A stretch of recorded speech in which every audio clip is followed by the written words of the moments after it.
Vamos lá, deixa eu virar aqui um pouquinho para mim. Temos uma vinheta, não? Ainda não. Galera, primeiro, bem-vindo aí ao Poddocs, uma ideia que surgiu o ano passado entre eu e o Gui. E a ideia é juntar 3 médicos, mas não só médicos, não é isso? Juntar 3 personalidades com ideias próprias, com tanto lado profissional, empresarial e tudo mais. E a gente trocar uma ideia, trazer alguns convidados também que sejam muito legais. Todo mundo tem convidados que são influentes aí, pessoas que valem a pena trazer aqui. Nesse primeiro, a ideia foi só ficarem os 3, justamente para ter apresentação. Eu acho que a gente já vai ter bastante assunto, né? Não é não, dona Gisele? Verdade. Lisonjeada e assustada com esse Guilherme que me chamou. Assim, ó, pessoal, contar um pouquinho dessa história. A ideia começou, acho que foi um sábado, um domingo de manhã. A gente estava interagindo no Stories ali, eu e o Neto, e acabamos aquele momento de ideia, né? Eu falei que eu sou mais criativo cedo, assim, né? E foi no momento que eu vi, eu disse, putz, talvez pudesse dar certo. E aí pensei, e sabe quando você começa a vislumbrar uma série de questões que se encaixam, e disse, olha, realmente faz sentido. E aí falei pro Neto, o Neto disse, olha... Tô junto. Ele nem falou nada, né? Ele disse assim, ó, já tô indo procurar o lugar. Tô junto. Quase não sou. E a gente se baseou num nome, né? Que eu acho que era um DocCast, alguma coisa assim, né? E ele disse, não, acho que vai dar sucesso. E aí foi indo, sem pressão, foi um negócio leve, assim, foi acontecendo. A gente foi pensando, de vez em quando a gente se falava, e aí? Vai rolar? Não, vai rolar, não vai. E aí... Na entrada do ano, teve Covid e tal, a ideia esfriou um pouco, mas estava lá. E aí, agora com o início do ano,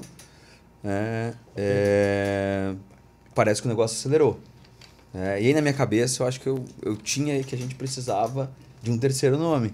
Sim, e até para deixar o negócio mais bonito, né? Precisava de uma mulher, né? Mas esse é o principal intuito, né? Não. Mas fake é uma desgraça, nós dois não tem condição. Juntar 2 não dá 1. Aí disse, não. Aí, agora que eu tava pensando, a Gisele cruzou na minha frente, só disse, é ela. Ah, entendi. Foi assim. Foi. Eu ia perguntar pra vocês, eu disse, mas da onde o Gisele, foi, sim. né? Mas, Gi, eu já te conheço há um tempo, né? Sim. Tanto quanto amiga, como paciente também. E tu é uma pessoa que tem um conteúdo fantástico, né? Às vezes, quando eu tenho algumas dúvidas, mandou Gi, me socorre nessa parte da ginecologia. Verdade. Mas eu não consigo ver outra pessoa para estar aqui, não. Que legal. Me senti muito lisonjeada. No primeiro momento, eu me senti assustada, porque o Zappellini, ele tem esse jeitão, assim, que ele chega, né, brabo. O Zappellini foi meu calouro na faculdade, né? Foi meu calouro na faculdade. Então, desde essa época, ele já chega, assim, todo marrento, né? Dá medo. Aí ele chegou me abordando. Gi, olha só, tá, o que eu fiz, né? Pra ele chegar falando pra mim numa reunião, a gente tava em meio a uma reunião, e aí puxou o assunto, tu topas? Eu falei, cara, vambora, porque eu acho que 2 pessoas como vocês dois, eu também tenho admiração, Neto, a gente, né, por mais, né, começou nesse contato Sim. como médico-paciente, e depois todas as discussões que a gente tem de Virou casa, tu amizade, também sim. sempre aberto aí às minhas discussões, né? O Zappellini, então, nem se fala, né? A gente está em contato toda semana. Toda semana a gente se vê no centro cirúrgico e achei muito legal a ideia. Hoje, então já puxa, conta um pouquinho da tua história pra gente, pra galera te conhecer. Sabe o que eu achei engraçado, né? O Zappellini falando dessas ideias malucas que ele tem, as melhores ideias às 7 da manhã. Cara, quem somos nós? Eu falei, pô, eu faço terapia há 10 anos pra entender quem sou eu. E como é que eu vou contar assim quem sou eu, né? Cara, eu sou uma pessoa extremamente leve, né? Divertida, amiga, sou muito amiga, mas não pisa no meu calo. Pensa numa pessoa brava, né? E quem me conhece bem sabe disso tudo.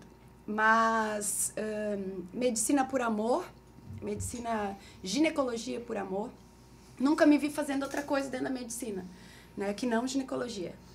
Eu sabia que eu ia fugir da clínica, mas não sabia que a ginecologia é pura clínica, né? Tá. Mas onde você nasceu? Eu sou de Itajaí.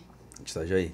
Eu nasci no Marieta. No Marietão. A minha mãe chegou me ganhando. O pé tava pra fora. Segurando o pé. Eu falei, mãe, puxa, primigesta, primípara de parto normal e pélvico. Pô, né? Ginecologia foge disso tudo, mas enfim, é obstetrícia. E aí, fiz toda a minha formação. Eu era, na minha época de universidade, eu era uma das alunas mais antigas da Univale, porque eu sou da época da FEPEV, do CAF, que é lá atrás, 1980 e blaus. Não vamos revelar idades e hoje. blaus, E aí, fiz toda a minha formação ali e eu sempre tive um sonho, cara. Parece pensar pequeno, mas isso tudo tem um porquê. Eu nunca quis fazer faculdade fora. Sempre quis fazer universidade, na Univale, sempre. E era por causa do apego à minha família, né? Eu nunca quis... quando veio a primeira turma de medicina na Univale, eu estava no terceirão, daí pai, é aqui que eu vou ficar. Mas fui jogada para um canto, fui jogada para o outro, né? E depois voltei e me formei na Univale. Tu tem algum familiar médico? Nenhum. Quem que te influenciou? Da onde que saiu essa ideia? Então, eu nunca quis fazer medicina, né? Eu não sabia o que eu queria fazer, na verdade. Eu fiz vestibular para farmácia, eu fiz vestibular para educação física, fiz odonto, cursei 1 ano de odonto. E na odonto cara, isso é pouco. Eu quero mexer mais. Mas não é só restrito à boca. Quero mais sangue. Eu quero mais sangue. E eu quero cuidar de mulheres. Porque o homem sempre, tudo dói, tudo se queixa, a mulher é mais forte, isso aí, né? Neto, não. Tem que concordar. Eu lembro de episódios assim, chama a mãe, tá doendo. Eu falei, não, né? Mulher não tem isso, né? A gente aguenta muito. Então ali, larguei tudo e fui fazer medicina. E sempre apaixonada pela ginecologia. Sempre. Porque eu não gostava de clínica na faculdade. Desde o começo? Desde o começo eu foquei todas as minhas horas de estágio, tudo eu fiz em ginecologia. Aí fiz um estágio em UTI para ver se gostava, fiz um estágio em pronto-socorro. Mas não, aí fiquei na gineco. A gineco te chamou. A gineco me chamou, mas eu não imaginava. Não se via em outro lugar. Não, nunca me vi em outra profissão, assim. Aí, galera, aproveita então, que já viu que gineco tá no sangue, né? Tanto é que quando eu fazia odonto, eu fui muito influenciada por uma colega hoje de trabalho, que ela assim, foi minha ginecologista, é minha ginecologista há 20 anos, né? E ela disse pra mim, Gisele, vamos ver se tu quer medicina mesmo, vamos para centro obstétrico comigo. Eu falei, cara, que animal. Vamos. Primeiro parto. Sério? Juro, caí Sério? dura. Juro, caí dura. Ia fazer pouco parto Eu depois. falei, cara, que é isso? Não, eu tenho que ser forte, mas é isso que eu quero. Aí foi onde o amor surgiu. Na residência, cara, de novo, cheguei meu primeiro parto de residência, tava eu e o R3. Tá, tu se formou quando? Tem que dizer isso? Não precisa. Eu acho que vamos deixar datas. Ninguém vai calcular. Guilherme. Vai. Não falou com que idade que tu entrou. Ô, Guilherme, só pra tu dizer que tu te formou depois de mim, Guilherme. Só porque ele é o mais novinho? Não, Que sacanagem. Eu acho que foi 2008, 2009. Foi, julho de 2009. Por aí. Vamos deixar datas pra lá. Aí 1 ano depois eu tava na residência já. Tu fez residência no Marieta? Não, eu fiz residência na Carmela Dutra, em Floripa. Carmela Dutra em Floripa. E aí de lá... Excelente serviço, né? Era, na época, hoje eu perdi um pouco o contato, né? Mas tem a fama de ser... Sempre foi a vaga zero do estado, isso significa não tem lugar, vai pra Carmela que tem que ter lugar lá, né? Então a minha formação foi muito legal. Mas eu não... a obstetrícia sempre foi meu calcanhar de Aquiles, assim. Meus plantões extremamente pesados. E eu dizia, não, isso não é pra mim. Sempre dava... Meus chefes da residência tinham uns que diziam, eu tô plantando a Gisele, eu vou trocar. Porque sempre foi um caos. E ali eu gostava muito da parte cirúrgica, né? Eu me via fazendo... Eu queria fazer mastologia no primeiro momento. Mas depois eu me encantei pela cirurgia minimamente invasiva. Aí terminei a residência, fiz mais 2 anos só voltado para cirurgia ginecológica minimamente invasiva, né? Legal. Que é o meu amor, né? É amor da vida. E tu, Gui, me conta, Peraí, deixa eu abrir uma aspas aqui. Vai. A Gi é um monstro da cirurgia ginecológica aí da região, tá? tá É um bom. monstro. Não, a gente não chamou alguém, É um monstro. simplesmente uma ginecologista. Eu vou contar um segredo. Não era pra contar. Tá? Eu pensei em te convidar, não foi porque você passou na minha frente. Era porque era mais fácil de falar. Mas Sacanagem. Poxa vida. a Gi, ela tem um espírito muito legal. Né? Eu nunca vi a Gisele reclamando. Eu não gosto de gente que reclama. Né? Eu tenho pavor. Parece que te suga, né? A Gisele não. Ela te infla. Né? Toda vez que eu penso na Gisele, eu lembro dela sorrindo. Ótimo. Desde a época da As faculdade. pessoas que falam sorrindo Desde a são época da diferentes. faculdade. né? São. São diferentes. Eu Então, também reparo bastante nisso. Não via outra pessoa, senão Ah, ela. que legal. Fico muito feliz. E é legal, né? Porque a Embora tenha Ai, sido minha ai. veterana, né? Mas eu fui uma veterana boazinha. Eu fugia dos trotes, porque eu não gostei. Eu fugi no dia do meu trote, porque eu acho que meio desumano, assim, o que a nossa universidade era Na foda, época, não, né? Hoje não, Hoje não tem mais isso. Não tem mais. Mas Eles proibiram nossa, o trote, eles né? ficavam enterrando ovo. É, eu né? contei. Aqui água de peixe. Água de peixe, tomei muito. Eu no meu trote, eu fiquei com uma costela podre amarrada, acorrentada o dia inteiro, velho. Tem noção? E os caras deixaram essa costela, acho que estragando dias, sei lá. Nossa, era insuportável. Cara, foi. Não, hoje não existe mais. Graças a Deus. Eu contei pros alunos do quarto, quinto período, eu tava dando aula pra eles semana passada. Contei algumas coisas leves que aconteceram no meu Nossa, trote, trote é mas absurdo, eles, né? meu Deus do céu, que isso? Que absurdo. Hoje em dia- Antigamente, trote era pesado. Era pesado. Não, hoje na universidade, até porque esses 2 últimos anos mesmo esfriou completamente, né? Sim. E a gente não ouve mais falar. Meu né? Deus, No máximo, eles juntam dinheiro, fazem um encontro, né? Uma cervejada. Uma cervejada é, e mais tranquilo. bem mais tranquila. Ô Gui, vai acompanhando as perguntas, não sei se tu tá... Eu tô Porque aqui. como o meu tá ligado aqui... Mas o pessoal tá acanhado aqui, pessoal. Quem tiver aí na live do Neto aí. Oi, deixa eu ver as perguntas aqui. Ô, Neto, e tu, Neto? Conta aí.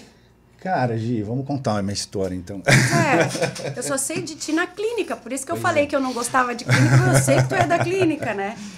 Ô, Gi, na verdade, antes de falar quem que é o Neto Scardovelli, eu tenho que falar quem que é o Ernesto Scardovelli. Quem foi o Ernesto Scardovelli Neto?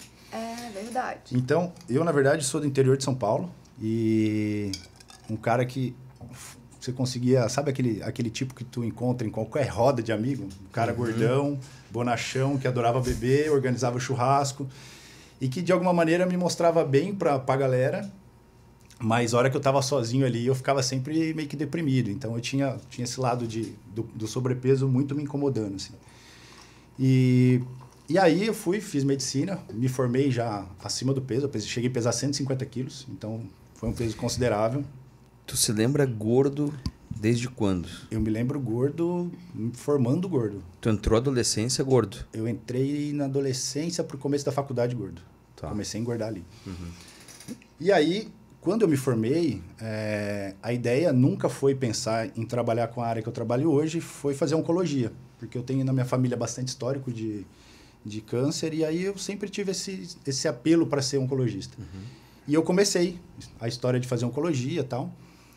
E aí teve um encontro de faculdade, depois eu acho que eram 2 anos, 1 ano de formado. E aí a gente fez um churrasco, e nesse churrasco tiraram uma foto. Eu estava jogando baralho de lado assim, essa foto eu não conseguia ver o rosto, mas via que o cara estava sem camisa, era um cara gordo, velho. E aí, quando eu vi essa foto, mandaram num grupo, na época eu não vou lembrar se era ICQ ou MSN. Vira a câmera pra ele. Ah, deixa eu virar a O povo câmera tá pra falando mim. aqui. Desculpa. Falha nossa. Melhorou? E aí, quando eu vi essa foto que eu recebi, que um amigo meu mandou, eu peguei e perguntei pra ele, falei, cara, quem que é esse gordo? E aí ele mandou, é você, seu idiota. E aquilo me veio como um chamado, assim. Eu falei, cara, eu não posso ficar mais... Eu tinha a noção que eu estava acima do peso, mas eu não tinha a real noção de quem eu era. E aí aquilo ali me fez surgir uma necessidade de começar a emagrecer. Eu falei, cara, eu preciso emagrecer. E aí, na época, eu comecei a procurar tudo quanto é tipo de tratamento. Então, eu fiz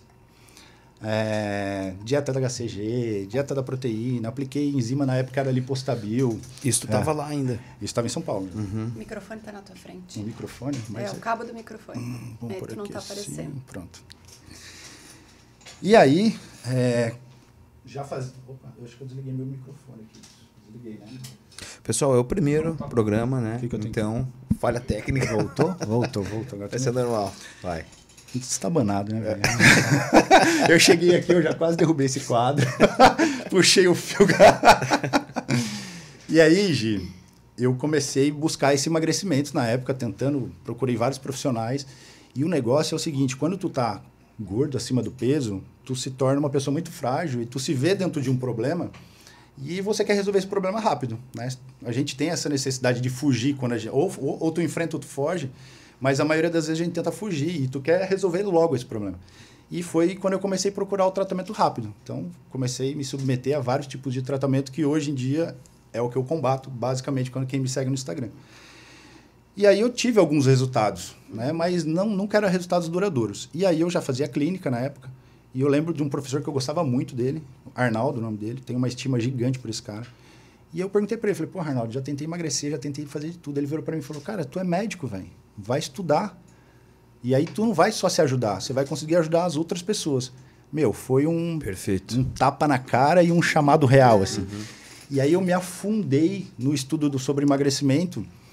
Eu larguei a oncologia e aí eu comecei a buscar emagrecimento. Na época não existia uma especialização que trata especificamente sobre isso e era só isso que eu queria saber. Então era dia e noite estudando emagrecimento. E aí eu fui fazendo algumas especializações. Eu acabei fazendo 12 especializações que têm a ver com emagrecimento. Eu fiz endócrino, fiz nutrologia, fiz medicina do esporte, fiz pós de metabolismo, fiz o diabo, sempre focando em emagrecimento.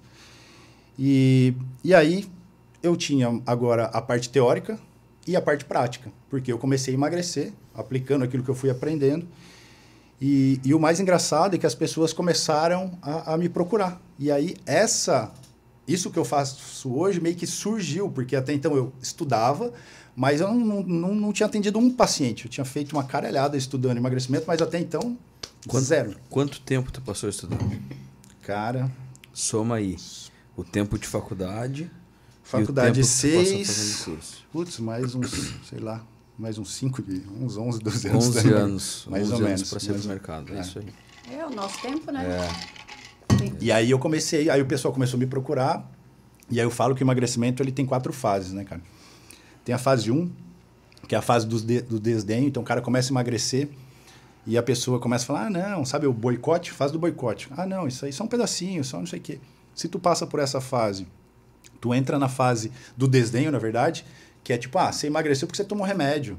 Porque você tá fazendo dieta, porque não sei o quê. Se tu passa por essa fase, começa... um subterfúgio, né? Você passa pela fase, vai para a fase do afastamento, que é os amigos que se dizem amigo, acabam se afastando.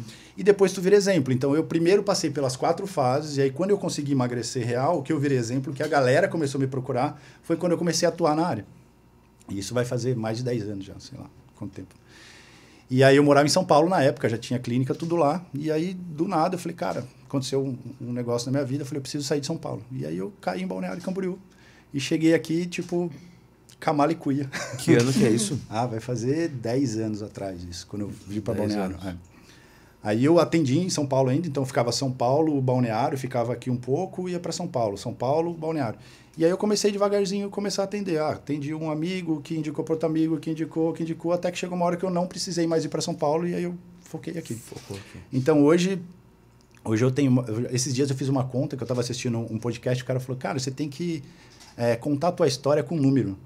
E aí eu fiz uma conta, até coloquei no Instagram isso. Deu mais de 22 mil atendimentos, então tipo, hoje eu tenho mais de 22 mil atendimentos, mais de 10 anos, pelo menos 10 anos trabalhando com isso. E é o que eu tento trazer isso para o paciente, porque é muito mais que emagrecimento. É transformar a vida, assim, porque eu me transformei. Isso foi o mais legal. E eu sou completamente apaixonado por essa história de emagrecimento e tratamento de obesidade, porque depois a gente vê que é muito recente a ideia de obesidade como sendo uma doença crônica, progressiva, que não tem cura. E isso é fantástico, porque eu vejo isso assim, cada vez que eu vejo uma paciente chegando, tipo, totalmente desanimada, eu me vejo, eu olho e falo, cara, eu fui aquela pessoa. E aí, depois de um tempo, essa pessoa vem transformada, putz. E o mais legal dessa transformação que eu vejo em mim, que eu vejo nas pessoas, é justamente é você transbordar essa capacidade, porque tu adquire, na verdade, uma habilidade socioemocional. Você aprende sobre longo prazo, você aprende sobre foco, você aprende sobre consistência, sobre hábito. Tu aprende isso no teu processo. E depois tu consegue transbordar isso para as outras áreas. Então, o emagrecimento ele é muito mais do que só emagrecer. Ele, no final das contas, ele é uma lição de vida para qualquer coisa. Véio. Eu vou querer, sei lá, montar uma empresa. É a mesma coisa. É longo prazo, é obstinação, é hábito, é igual. Sim, e aí essas pessoas que conseguem, você vê que elas se empoderam para isso. Então, o meu maior tesão no processo é justamente esse. É tu ver a transformação nas pessoas. Fala, porque eu passei por isso e eu vi que eu mudei minha vida depois de conseguir o processo. Então, hoje, eu sou um médico que trabalha com emagrecimento depois de toda essa história que eu vivenciei. Eu falo que eu fui meu primeiro paciente, né? Uhum. E, basicamente, foi isso. Eu falo a mesma coisa, porque eu sou um compêndio de ginecologia, né? As cirurgias que eu executo, eu já fui paciente para isso. E nada como a gente passar, né, por algumas situações e gerar mais empatia. Sim. Porque a gente abraça o paciente diferente, né? A gente olha assim, eu sei o que tu tá passando, uma pergunta, isso é muito legal. Uma pergunta que eu sempre recebo quando eu abro a caixinha ali é, qual que é o seu diferencial? Nenhum, velho. Tecnicamente falando, nenhum, porque o conhecimento médico tá ali para quem quiser. Eu quero estudar, tu vai pro PubMed, tu vai pro UpToDate, sei lá, você vai estudar. Conhecimento técnico, o protocolo não tem, a não ser que tu esteja falando das loucuras que a gente vê por aí, mas o protocolo que é real, o protocolo médico, não tem invenção. Tu pode saber o mesmo protocolo. Perfeito. Talvez o meu diferencial é ter vivenciado. Deixa eu virar para mim a câmera. É ter vivenciado exatamente esse processo. E aí eu consigo meio que fazer uma leitura do paciente, seja na hora que ele está no ápice, seja na hora que ele está para baixo. Porque tem muito isso, né? Às vezes o cara começa o tratamento e ele fala assim, eu não fui bem essa vez, eu não vou voltar. Putz, é agora que tu tem que voltar, velho, porque agora é que eu vou saber o que eu vou te falar. Eu acho que são duas condições inerentes do médico. A primeira é gostar de gente. Uhum. Perfeito. Você não pode exercer a medicina se você não gostar de gente. Quanto tempo a gente passa dentro do consultório só escutando história. É verdade. E às vezes a gente lembra do gostar de conversar, né, Gui? Exatamente. Eu acho... E a segunda é o exercício diário da empatia. Total. Se você não fizer isso, não dá certo. Não. É a história que a gente sempre comenta, né? A tocação de ficha na medicina, ela tem um limite para acontecer.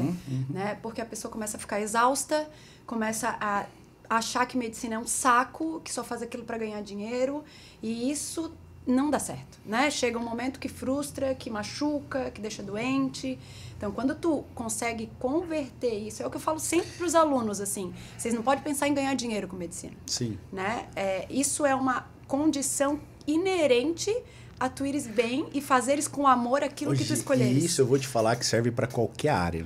Eu, além de médico, eu gosto também de brincar de empresário em algumas coisas. E sempre que tu vê um cara empresário que ele pensa só no dinheiro, ele nunca se dá bem. O cara, no final das contas, ele tem que ter um propósito. Seja ele sendo médico, seja sendo empresário, qualquer área. Se ele tiver e ele trabalhar por esse propósito, o dinheiro é só consequência. O cara que pensa só no dinheiro, eu preciso ganhar... Esse cara, ele tá limitado, com certeza, à derrota. Que ele acaba não gerando valor, né? Nenhum. Exatamente. É que a nossa profissão mexe com pessoas, né? E com histórias. Então, para mim, é muito mais difícil pensar no final, sem pensar ali no meio, né, da situação. Perfeito. Então... Eu falo que gostar de conversar é inerente. Assim, você não gosta de conversar, você não gosta de pessoas, vai fazer rádio, velho. Vai fazer, né? Vai mexer em imagem, vai fazer, sei lá. Mas para médico tem que gostar de gente, não adianta. Com certeza. Tem que gostar de gente. Inclusive até na radiologia, né? Eu tenho grandes amigos radiologistas sensacionais. Não. Precisa, Sim. né? Porque vira e mexe, né? Na minha área, vamos lá, um ultrassom transvaginal. Precisa conversar, ultrassom de mama, precisa saber o que dói, o que não dói, né? Não tem como fazer diferente, né? Sim, perfeito. E Gui, tu, Gui? Vamos lá, vai fugir não, negão. Acha que vai fugir? Nossa senhora. Essa senhora é de Lages. Tá Quem for lagiano aí que tá me ouvindo... Tá em tu, negão? Só fica de olho ali que tu tá na frente do microfone. Vou puxar pra cá. Eu acho que ela tem que vir daqui, talvez. Tem que ver se não. O microfone tá na minha frente. Então, Agora tá. Eu sou lagiano, ainda conservo algum grau de sotaque lagiano, né? E algumas expressões que não há como abandonar. Gosto muito de Lages ainda. Eu não me lembro também pensando em outra coisa a não ser medicina. Eu venho de uma família de médicos. Meu avô foi cirurgião geral lá em Lages. Faleceu em 93 ou 94. E as primeiras memórias que eu tenho de dentro de hospital e tal, era indo com ele lá em Porto Alegre para dentro da radioterapia. Ele teve um câncer de próstata e fazia rádio e tal. E eu lembrava, assim, daquele ambiente e chegou um ponto que eu já gostava daquilo, né? Já fazia questão de ir com ele, né? Ficava sentadinho esperando terminar a sessão de rádio ali no banquinho. Eu lembro até hoje do lugar. E um dos filhos desse meu avô, irmão da minha mãe, era cirurgião torácico, né? E ele era cirurgião torácico lá em Lages. Tinha feito a especialização dele lá no Pavilhão Pereira Filho, em Porto Alegre, que é um centro de referência em cirurgia torácica, o maior serviço da América Latina, em volume de paciente, em organização. Tem o maior nome da cirurgia torácica da América Latina, Dr. José Camargo. E desde muito pequeno eu estava nesse meio. Então eu acabei indo parar no hospital todas as vezes que era possível. Eu gostava do cheiro de hospital, eu gostava de... Quando eu descobri o centro cirúrgico, aí foi uma maravilha. É viciante. Foi, é viciante. Credo, é viciante. É viciante. E aí, meu tio me fez questão de muito cedo, depois que o vô faleceu, desde muito cedo ele me levava já para dentro do hospital. E mesmo eu não sabendo mal segurar garfo e faca, eu já estava lá dentro do centro cirúrgico olhando e tal. E eu acabei me acostumando com isso, né? E aí, naquela época, acho que era 2004 ou 2005, a Univale tinha saído como uma das faculdades de medicina, acho que foi a 5ª ou 6ª melhor do país. Era a melhor do sul do país. Melhor do sul do país, né? E ficou entre as 10 aí do país. E aí eu disse, olha, acho que eu vou para lá. E aí eu sempre fui muito disciplinado, assim. Tinha feito cursinho no primeiro, no segundo, no terceiro ano. Estudava, o pessoal indo para balada, e eu sentado estudando. E Gui, tu não tem cara, Gui. Tu não tem cara de brabo, mas não de... Nada. Eu sou São só tímido. Assim? Não, sou só tímido. Tímido. Sou muito tímido, mas às vezes a timidez passa. Com o tempo, assim, né? O tempo é um exercício. Não, tô tomando só água tônica. Água tônica? Deus tá vendo. Deus tá vendo, E aí, fiz vestibular, passei aqui na Univale, né? Isso foi 2005, entrei em 2005 aqui. E aí que a gente se encontrou, acho, né? Você me aplicava lá o trote, judiava dos calouros, né? Matou formiga gritando. E aí eu lembro... Cara, eu tenho 3 coisas que eu fiz que me marcaram. Era matar formiga gritando. Aí tinha uma pracinha na frente, onde foi o trote. A gente teve que contar com palito de fósforo. Quantos palitos de fósforo era a medida de uma esquina a outra.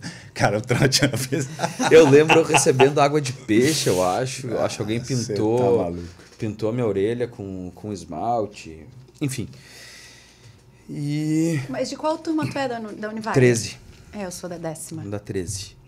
E aí, eu lembro, acho que no 2º, 3º período, a professora perguntando, o que vocês querem fazer? Eu disse, eu quero ser cirurgião de tórax. Eu era apaixonado, ainda sou, né, obviamente, mas sempre quis fazer isso. Aí terminei a faculdade, fiz cirurgia geral lá em Londrina, cidade espetacular, o pessoal do Paraná, maravilhoso. Se tiver alguém do Paraná me escutando aí. O pessoal do Paraná é fantástico. A primeira lembrança que eu tenho de Londrina, assim, ó, eu cheguei lá, eu era um completo desconhecido. Eu tinha pego meu primeiro salário, que eu trabalhei 1 mês ali no posto de saúde em Lages. Antes de passar na residência, antes de saber que eu ia passar. Eu peguei, coloquei num saco de papel pardo, peguei o carro, Vazou. fui parar lá em Londrina. Tô rico. Fui parar lá em Tô Londrina. rico, Nosso primeiro salário, né? Pra quem nunca trabalhou, Primeiro tô salário é rico. inesquecível. Verdade. Eu lembro todo mundo na praia aqui, né? Eu vim pra praia, não sei o quê, e eu lá. Janeirão, sol pegado lá nós. E aí fui pra Londrina, e aí eu lembro, eu não tinha... Eu tinha um pouco de controle financeiro, bastante. Eu sabia que, para as contas ali, eu não ia conseguir pegar um apartamento acima de tanto valor. E aí eu disse, olha, pelo que eu tenho, não pode passar de 50 metros quadrados. 46 metros quadrados era um apartamento lá na cidade universitária, lá em Londrina, do lado da UEL lá. E aí eu lembro de sentar, como era o beco universitário, ele tem 2 condomínios de apartamentos chamado Parque Universitário. Eu fiquei, acho que no Parque Universitário 2. Eu sentei num barzinho que tinha na frente ali, cansado, né? Tinha feito mudança, tá. Daqui a pouco sentou uns 3, 4 do meu lado, assim. Não tá acostumado com isso. E aí, quem que é você? Pô, a gente nunca te viu aqui. Esse é o povo do Paraná. Exatamente. Os meus melhores amigos daqui são do Paraná, velho. Impressionante. A galera do Paraná realmente é acolhedora, assim. Impressionante. Eu tenho uma sociedade com um amigo lá de Maringá, eu já fui algumas vezes para Maringá. Cara, a receptividade é um negócio que tu não vê. Quem morou em São Paulo, na capital, não tem essa história de vem para casa. Vamos fazer um churrasco em casa. Não existe isso. Lá vou comemorar aniversário, a gente vai no barzinho e tal. Lá não. Lá você nem conhece a pessoa, conheceu lá na tarde, vou fazer um churrasco. Você fala, cara. É isso aí. É isso aí mesmo. É bem louco. O povo do Paraná, ele me surpreendeu do primeiro até o último dia. Eu fiquei 2 anos lá. Conheci minha esposa lá, amor, beijo. Não foi bem em Londrina, foi lá em Sertanópolis, na cidade do interior, ali um pouquinho. Fica, acho que uns 80, 90 quilômetros a cavalo de Londrina. E assim começou? Eu tô indo pra lá final de semana. Não. Cavalo Branco, eu gosto de cidade pequena. Todo mundo se conhece, aquele clima amistoso, eu gosto disso. Não, a Poliana trabalhava no hospital, ela me judiou muito. Então, eu tô falando, fosse buscar lá de Cavalo Branco, príncipe, assim? Não foi assim, não. Não foi assim, não. A Poliana é uma figuraça pra gente trazer aqui. A Poliana, me apaixonei por ela no primeiro dia que eu vi ela. E eu lembro até do cheiro. Ela tinha um perfume Flowers, da Kenzo. Flower Bar, tá? Eu lembro, cara. Eu botei o olho nela e eu disse, meu Deus, acabou aqui. Tô fudido. Já era. Já era. Foi. Soldada batida. Foi. E aí eu saí de Londrina. Minha obsessão era Porto Alegre. E aí estudei. Passei. Onde eu queria passar, onde eu queria fazer residência. E aí saí do Paraná, cruzei Santa Catarina e fui parar no mesmo dia lá em Porto Alegre. E aí nessa época, eu e a Poliana, a gente estava namorando há 30 ou 60 dias. A época de eu ir embora. Putz. E aí eu fiquei naquela. Daí, sabe, né? Eu disse, e agora? Vai comigo ou não vai? Eu disse, olha, eu quero que tu vá. Tá? Não posso te obrigar. Acho que tu deve ir. Com 30 dias de namoro. 30, 45, foi um negócio assim. Porque a gente era amigo, daí a gente brigava e tal. Até que a gente descobriu que a gente estava certo, foi esse tempo. E aí, engatado um no outro, assim, foi 30, 45 dias. E aí eu disse, eu louco, né? Eu disse, eu quero que tu vá comigo. E ela mais louca disse, tô indo. Eu tô indo. Mas a Poli é uma das mulheres mais inteligentes. Ela é minha paciente, né? É uma das mulheres mais inteligentes que eu conheço. A gente tem que trazer ela aqui, velho. Talvez convidar ela. Qual que é a forma? Hoje ela já fez pós-doc, não fez? A Poliana, ela era, quando eu conheci ela, ela era enfermeira, estava terminando o mestrado lá na USP de Ribeirão Preto. E ela sempre quis seguir a docência, assim, ela gosta do meio acadêmico, é apaixonada por isso. E aí ela fez, há um ano e pouquinho, ela terminou o doutorado aqui na UFSC. E ela é pesquisadora e professora do mestrado da Univale, né? É revisora de revista científica. Ela é só tem ela tem um perfil no Instagram, Pesquise, tá? Pesque.easy, de fácil. E ela tá se dando bem, assim, ela não adianta, ela gosta do que faz, né? Não tem. Fui para Porto Alegre, passei 2 anos lá em Porto Alegre, terminando, e aí recebi vários convites. Um dos convites que eu recebi foi aqui, do Samir, do Fabrício, que foram meus professores na faculdade. Por isso, sempre a importância de deixar as portas abertas, né, cara? Sempre eu falo pra gurizada, eu disse, pessoal, assim, ó, dificilmente a gente vai lembrar muito de vocês, mas assim, ó, tem um estalo assim que diz, aquele lá é bom, aquele lá é ruim. Né? Aquele lá funciona.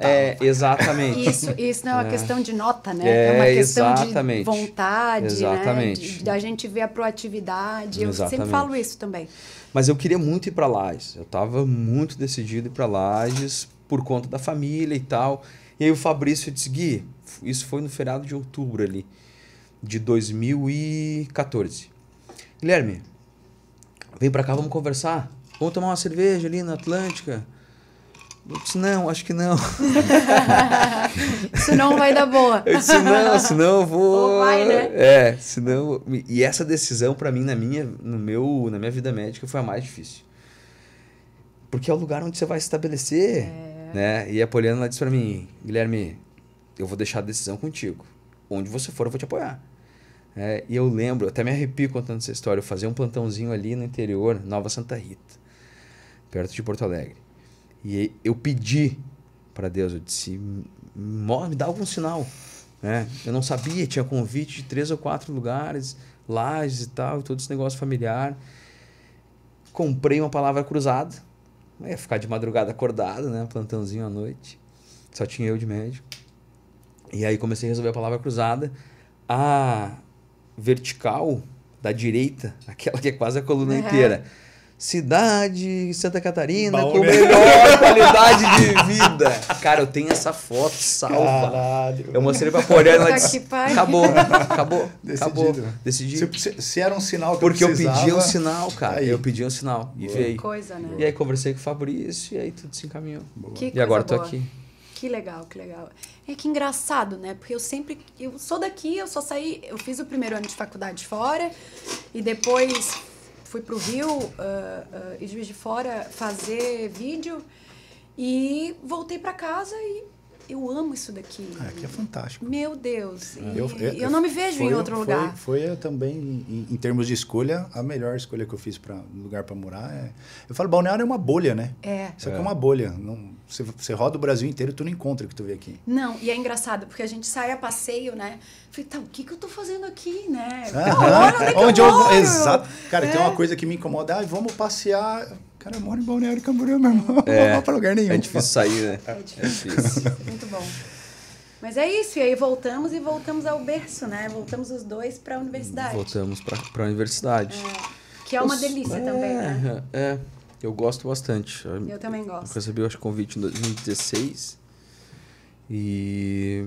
esse contato com o pessoal, com a gurizada. Deixa eu virar aqui pra ver se a galera tem... Tu consegue ver se tem pergunta também? Tinha uma pergunta de ginecologia que depois eu quero responder. Que eu não consigo ver. Eu vi aqui. Foi mais cedo, né? Mas tinha. E esse contato, eu brinco que é o jeito mais legal da gente continuar estudando. Com certeza. Né? Porque às vezes eles encurralam a gente de um jeito. Então, vamos pensar. Você sabe que eu, no começo, quando eu comecei a fazer Instagram, essas coisas foi meio que por acaso. A minha rede social surgiu, o meu Instagram, esse que vocês falam, surgiu por acaso. Um amigo meu de São Paulo veio me visitar. E na época o Instagram estava começando, eu não sei quantos anos isso faz, mas um tempão já. Ele veio de São Paulo para cá, Thiago o nome dele. O Instagram é da minha época de residência. Foi isso. 2012. Então foi mais ou menos a época que eu estava mudando para cá. E aí ele falou, cara, você não tem Instagram? Eu falei, Instagram, é isso, né? Eu tenho Orkut. É isso. Cara, e aí ele... comunidade, né? E aí ele pegou, tirou uma foto minha, a gente tava na praia, tirou uma foto e criou uma conta. E ficou lá, isso aí eu nem lembrava. Depois de tipo um ano, sei lá, 6 meses, eu me interessei. Falei, vou criar o Instagram. Quando eu fui criar, eu não conseguia acessar o meu nome. Aí eu lembrei que ele tinha criado. Aí eu falei, porra, deixa ela ver. E já tinha uma galera seguindo. Tinha tipo uns 800, sei lá, 900 pessoas. Eu nunca tinha postado nada, velho. E aí eu comecei a pesquisar a respeito do que era isso. Que até então, tipo, é a mesma coisa que o Orkut, não é? E aí, na mesma época, surgiu o Snapchat. E ali tinha a história de fazer, tinha o negócio de fazer as historinhas. E aí eu falei, cara, como que eu vou fazer o treco crescer? Né? Porque eu tava chegando na região, precisava de alguma maneira ficar conhecido, né? E aí eu comecei a dar tipo aula, mas eram umas aulas muito chatas, assim. Eu queria ser muito técnico. Por quê? Porque o médico tem muito isso de pensar no teu par, né? Sim, o que o outro médico vai pensar. E aí a galera até curtia, mas aí teve uma vez, eu atendi um paciente, deixa eu lembrar o nome dele para eu não ser... Não vou lembrar, depois eu lembro e dou crédito. Teve um paciente que ele virou para mim e falou, cara, tu tem que fazer assim... Melhorou? Vamos ver aqui. Aí... Tava com o microfone na frente. Tu tem que fazer assim, assado, não é por aí, você tá fazendo errado e tal. Ele falou, a primeira coisa que tu tem que fazer é baixar a guarda, negão. Você tem que falar fácil pro pessoal entender quem é a tua plateia, quem tu tá assistindo. E se a gente vê isso em semiótica, né? E aí eu peguei e comecei, de alguma maneira, parar um pouco de pensar no que vão... quais serão os julgamentos dos outros médicos ou dos outros profissionais. E comecei simplesmente a usar uma linguagem muito simples. E aí eu sempre pensava, será que a minha mãe vai entender o que eu estou falando? Não, então baixa o tom. Até que eu cheguei numa linguagem meio que quase coloquial, assim, para falar sobre medicina. E aí começou. Então, e antes eu falava muito mais de coisas técnicas, mesmo com a linguagem mais simples. Até que chegou uma hora que eu comecei a perceber que tava todo mundo fazendo a mesma coisa. Eu falei, cara, não vou falar disso, vou parar de falar um pouco de coisa técnica. E comecei a brincar de falar de outras coisas. Falar principalmente desse lado meu de vivência, né? Do emagrecimento e tal. E aí o negócio começou a acontecer. E foi de 10, 12, a hora que eu vi, tô com 200 e pouco. Mas foi totalmente orgânico, assim, de criar conteúdo, né? E de sentir o calor também, né? De sentir o calor, certo, total. se não tava. Muito teste, eu sempre fiz muito teste. Eu sou extremamente receosa, assim, reticente com isso ainda. Tímida? Não sei se tímida. Eu sou uma pessoa, assim, que vocês já me conhecem um pouco, sabe que eu sou de boa, converso com todo mundo, mas eu acho que tem um limiar entre o espaço. Né? Então eu gosto da minha vida um pouquinho reservada, assim, família. Então eu tenho, ainda não sei, né? O Neto vai ser nosso professor disso, né, Gui? Mas, Gi, tudo uma questão do que é que tu quer mostrar. Antigamente eu mostrava muito mais sobre o que eu fazia, onde eu estava. Hoje, se tu entrar no Instagram, tem só foto minha, não tem... E eu posto muito pouco a respeito do meu dia a dia, justamente para ter um pouquinho de privacidade, esse grau de privacidade, porque chegou uma época que começou a incomodar em alguns sentidos, assim.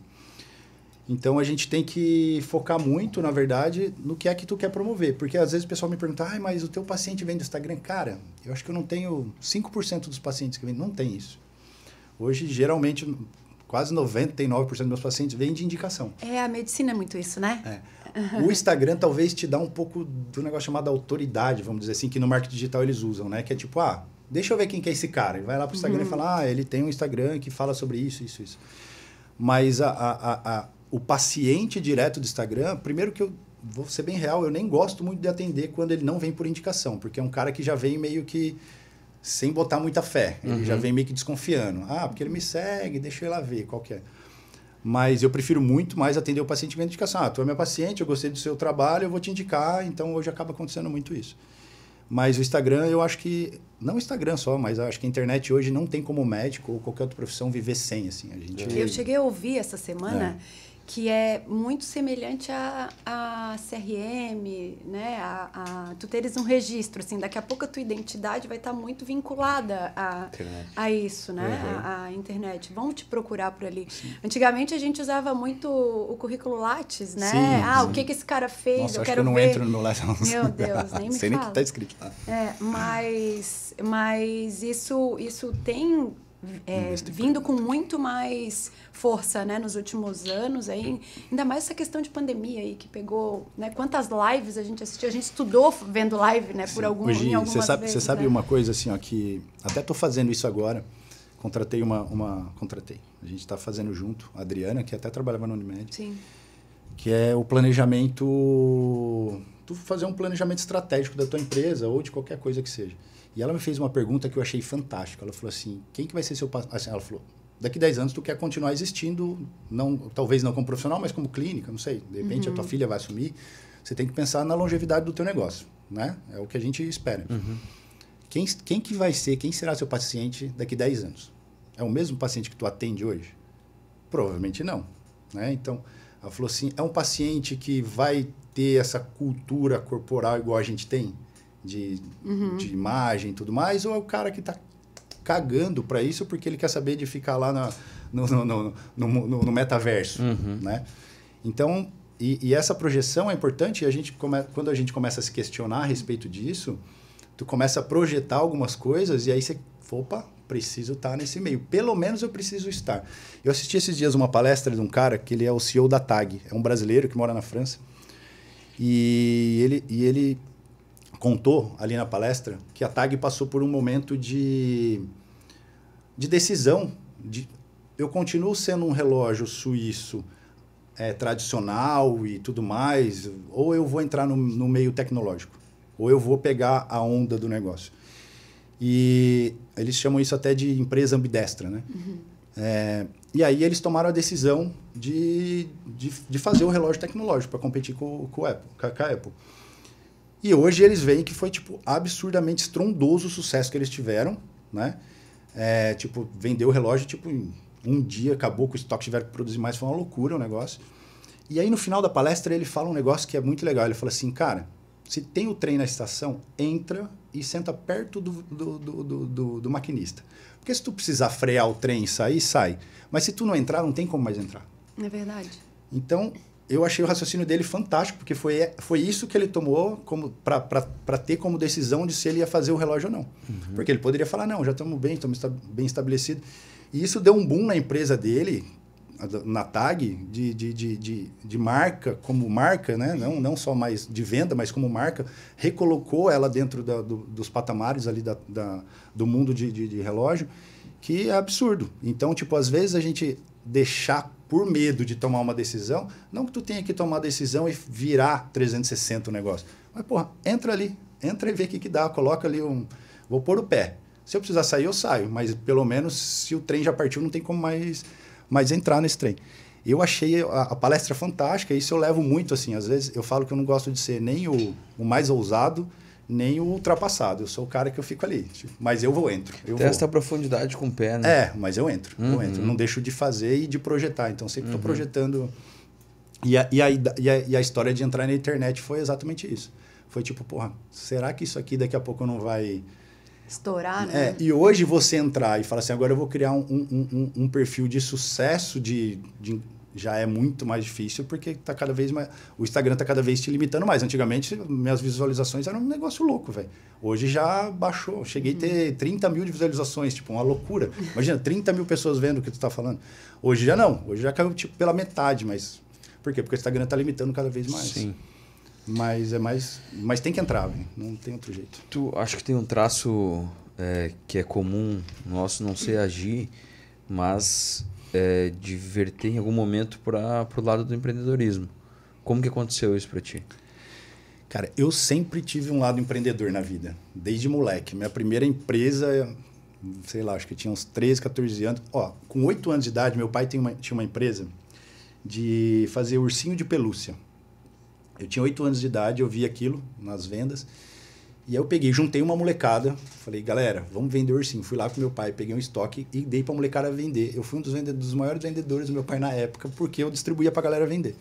Então, eu sempre tive muito isso do lado empreendedor. Mas eu, ao mesmo tempo, eu tive esse lado de ser médico.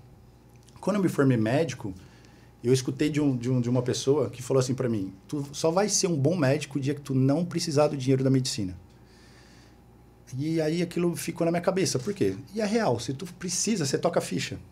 Né? É o cara que toca ficha e ele não dá tempo de estudar, ele não dá tempo de se atualizar, ele não dá tempo de fazer nada. Ele simplesmente vai vivendo e pagando conta, porque ele financiou o apartamento, ele financiou o carro e ele fica naquela roda ali. E aí eu juntei. É isso que o cara me falou, mais a ideia de, porra, então eu gosto desse mundo empreendedor e eu comecei a diversificar. E aí, meu irmão, aí eu fui fazendo regaço. Né? Hoje eu sou sócio de 16 empresas. Mas justamente com a ideia de gostar desse mundo de empreendedorismo, mas também pensando, eu quero fazer medicina simplesmente por amor. Se eu falar assim, hoje tu precisa da medicina para se bancar, não. Então hoje eu posso falar, eu faço medicina porque eu amo fazer medicina. Então foi uma característica. Então mas sempre foi muito meu esse lado empreendedor, assim, de criatividade, de querer resolver problema, né? Empreendedor é o cara que resolve problema. Uhum. Mas sempre tive muito essência, isso. Né? Sempre tive muito isso. E tu, Gi? Poddocs é a primeira empresa que tu faz parte? É, por aí. Não, o meu pai... Seja bem-vinda. Na verdade, meu pai tem umas empresas e eu brinco que eu fui ajudante dele, né? Mas não tem nada a ver com medicina. Ele é contador, ele tem empresa de transportes e eu adorava ir para um banco. Veja bem, eu gostava de ir para o banco, mas é porque eu queria sair de casa, Sim. né? Para ajudá-lo, assim. Então, começou assim, depois meu tio tinha loja, eu ia lá e para trocar, que engraçado, eu devia ter uns 12 anos, eu ajudava a empacotar os presentes que eram vendidos para, no final, ganhar um bicho de pelúcia que eu focava, é aquele que eu quero. E aí, e por aí foi, mas eu, é como tu falaste, né? Eu concordo com esse teu pensamento de medicina por amor, a gente, né, não depender da medicina. E isso é a minha ânsia. Eu falei assim, cara, o que eu posso fazer além de medicina? Porque medicina não quero que seja mais o meu ganha-pão ali, né? Justamente ela pode ser ajuda. Por muito tempo ela foi, tipo, foi o meu principal, já foi o meu secundário, hoje não mais, mas, tipo, né? É a nossa profissão. Muda a visão, né? É a nossa profissão. E tu vê a medicina como empresa, não necessariamente tu tá vendo dinheiro, cara. Tu tá vendo melhora da qualidade do teu atendimento. Entende? Então, assim, se tu pensa a medicina como empresa, você vai pensar em pré-venda, em atendimento, em pós-venda, você vai pensar na jornada do teu cliente de maneira muito mais bem estruturada e tu vai conseguir fornecer melhor resultado para ele, né? O que é a essência do empreendedorismo? É você resolver problema. Você pega um problema. O que a gente faz? Sim. Todo dia. É isso. Resolver problema. O paciente vem com um problema e você precisa dar um jeito. Se você não tem um jeito, você encaminha, você tenta dar vazão àquela dor de alguma forma. Né? Então, mas muita gente não vê isso assim, né? Eu vejo como um traço comum, assim. Eu entrei... Eu tenho um CNPJ, 2, e eu comecei justamente por conta disso. Acho que chegou um momento ali na minha vida que faltava um desafio a mais. Eu também sempre fui apaixonado, mas eu ficava muito tempo planejando ao invés de sair para executar. Eu já sou mais louco. Então, assim, será que vai dar certo? Será que vai dar certo? Será que vai dar certo? Então, mas... Naquele momento que eu tinha chego aqui em Balneário, eu trabalhava muito. Geralmente você chega novo, você tem um volume, você tem um volume de trabalho maior. Então, quando as coisas foram se ajustando, eu disse, não, tá na hora de um desafio novo. E aí, abri um CNPJ lá em Lages, na minha cidade, Natal. Sempre quis empreender lá. Acho que é uma maneira de continuar com o meu vínculo lá. E, cara, gestão, para mim, é um hobby, cara. Tu falou agora a palavra que o médico não sabe. Isso, eu ia tocar nesse assunto. Gestão. A gente não aprende isso, e ser empresário te dá uma visão de gestão absurda. E hoje a gente tem tanta ferramenta de gestão para a empresa que tu consegue usar dentro do teu atendimento. CRM, NPS, cara, você tem uma caralhada de ferramenta que está à mão ali que tu, por que não usar? Por exemplo, NPS, eu quero avaliar se o meu atendimento foi bacana, se ele me indica, se ele não me indica, onde que eu vou melhorar. Pô, tu tá melhorando o teu atendimento. Exatamente. Né? Então, são coisas que tu pode trazer do mundo do empreendedorismo para a medicina que não tem problema nenhum. É porque quando, às vezes, o pessoal fala, tu é médico e tu é empresário, o nego já pensa, o cara pensa só em dinheiro. Pelo contrário, velho. Aí que tá, é justamente o contrário. É justamente porque eu quero fazer a medicina e não pelo dinheiro, né? É justamente o contrário. Esses dias eu não sei quem que falou isso, foi um empresário famoso que estava criticando os médicos, né? E uma assistente financeira de uma empresa X falando que olhar a conta bancária de médico e olhar a vida de um médico que não entende nada de empreender, né? Médico vive pagando conta. E é a rodinha do rato, né? O rato correndo naquela roda viciante, né? Quanto mais eu quero um novo apartamento, vou fazer mais plantão. E aí eu ganho mais dinheiro, e aí eu me enfio mais em dívida, e aí eu quero um novo carro, e por aí vai. Tu acaba entregando a própria saúde em detrimento de sonho material, né? Pra gurizada que tá escutando... Pra gurizada nova que tá recém se formando e tá escutando a gente... em algum momento da vida todos nós já fizemos isso. O que a gente julga como certo é você traçar um planejamento, né, para que aqueles momentos de pouco sono, né, muito plantão, para que eles não durem aí 10 anos, 15 anos, porque tu está entregando tempo de vida, está entregando saúde, qualidade, né? Qualidade, liberdade, de vida, cara. liberdade. Liberdade. Eu falo que tu ganhar dinheiro nada mais é do que ganhar liberdade de escolha. Exato. Sabes que eu vivi na pele isso, né, que vocês estão falando. Não sei se tu lembra do caso, assim, eu era enlouquecida por trabalho, né, trabalhava muito, e chegou um momento que meu corpinho não aguentou e parou. Né? Parou. Sério? Fiz um burnout. Burnout? Sim, eu convulsionei. Fiquei internada uma semana, então tudo por conta de trabalho. E eu me lembro bem que eu tinha recém trocado meu carro. E meu pai me obrigou a voltar para casa dele, ficar na casa dele, porque eu não tinha condição de trabalhar, alguém tinha que me frear, né? E aí eu olhei pro carro na garagem, olhei para ele e disse assim, vende esse carro agora, que é por causa desse carro que eu caí. E ali foi um start para mim, assim, eu falei, cara, eu tenho que mudar o foco, eu tenho que virar minha chave e o meu foco não pode ser esse, né? Querer ter, vamos lá, vamos mudar. E isso fez toda a diferença na minha vida. Eu tive que ficar 60 dias sem trabalhar, né? Porque estava doente, convulsionava, ficava em pé, convulsionava, tudo convulsionava, e foi um burnout. Mas esse perfil de médico pagador de conta é a maioria, velho. O médico, porque assim, ó, quem que é o médico hoje? Sim. O médico é o cara que ele estudou pra cacete, aí ele entra na faculdade de medicina, ele tem poucos relacionamentos, porque é integral, é difícil, você tem que estudar, então geralmente você se relaciona com as pessoas que fazem medicina. Vira pra cá. Vira pra ti, vira pra mim. Eu tô quase um cameraman aqui. Pessoal, o próximo a gente vai ser direto. Vai ser direto. E aí, o cara da medicina... Não desistam de nós. ele é o cara que ele sai da faculdade, então ele só se relacionou com outras pessoas que fizeram faculdade de medicina. Aí ele sai, ele vai pra uma residência, que geralmente ele é muito maltratado, né? Muito. Então, R1 é tipo pisoteado, o cara é humilhado e a porra toda. Aí quando ele entra em R2, R3, ele ainda não trabalhou, velho. Né? Então ele ficou ali 10 anos da vida dele sem trabalhar. Aí ele vai para o mercado de trabalho. E ele vai para o mercado de trabalho sem experiência nenhuma, de nada. Mas querendo ganhar dinheiro. Querendo ganhar dinheiro, porque ele não ganhou e só ficou meio que, de alguma maneira, sendo ajudado.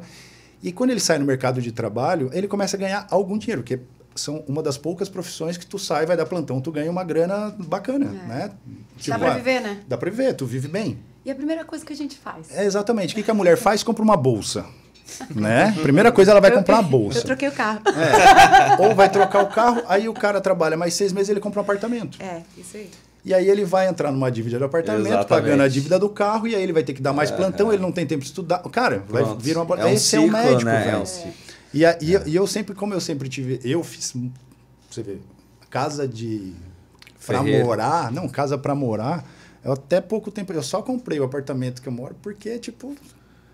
Nunca paguei um apartamento. Tem repulsa por financiamento. Total, velho. Nunca. Dívida é um negócio que... Então, ou eu invisto, ou eu compro para investimento, mas para sentar a bunda em cima do dinheiro eu não faço. Então, eu nunca precisei ficar pagando conta nesse sentido. Tipo, de carro. Correr atrás. Não. Então, é isso. E aí, o lado empresarial me mostrou isso desde muito cedo. Então, até durante a faculdade de medicina, eu também já tinha empresa, já fazia o regaço. Já. Mas isso é legal, né? Eu acho que isso vem da base, né? Planejamento financeiro, gestão de tempo, soft skills, assim, como geral. Você tá atualizado. Acho que devia ser agregado na matriz curricular obrigatória do Não é nem do da pessoal, medicina, né? tinha que Não, ser do Da vida, colégio. do colégio, De antes. Total. Tu precisa sair com noção de matemática financeira, porque... Mas assim, ó, é o esses que tu vai dias usar eu tava hoje, vendo cara. a grade do meu sobrinho, acho que ele tem 12 anos, João Pedro. E, cara, engraçado, eles já estão tendo essa noção. É que voltou Que isso, legal. né? Mercado de Que ações, legal. criptomoeda, o cara, ele já sai com uma base de investimento. Uf, a gente não tinha isso. Sim. Zero, mano. Sim. Eu tinha um pouquinho, eu ouvia por causa do meu pai. É, né? não, eu também. O que eu aprendi do meu pai. Meu pai é, sempre foi Mas da guerra. ele só dizia que a gente tinha que estudar. Tinha que estudar. Já leu o Pai Rico, Pai Pobre?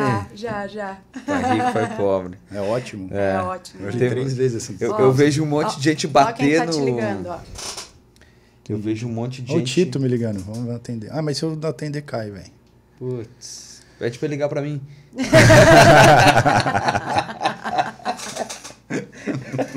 Aí eu filmo aqui, ó. Mas o Pai Rico, Pai Pobre tem um monte de gente que bate no autor, né? E adora o livro. Né? E eu fui ver os tweets do autor. Realmente, ele é um pouco controverso, assim. Ele, depois do livro, que eu acho que foi a obra-prima dele, ele tá... Se passou um pouco, assim. Tenta prever ele perdeu um pouco de credibilidade. Perdeu. Um pouco de Mas o credibilidade. livro é O livro é fantástico, ótimo. né? Primeira dica de leitura do nosso podcast vai ser essa. Pai Rico, Pai Pobre, pra quem não eu leu. tenho alguns livros que eu gosto bastante. Todo o programa a gente vai dar uma dica. Boa. Né? De Essa livro? foi a de hoje.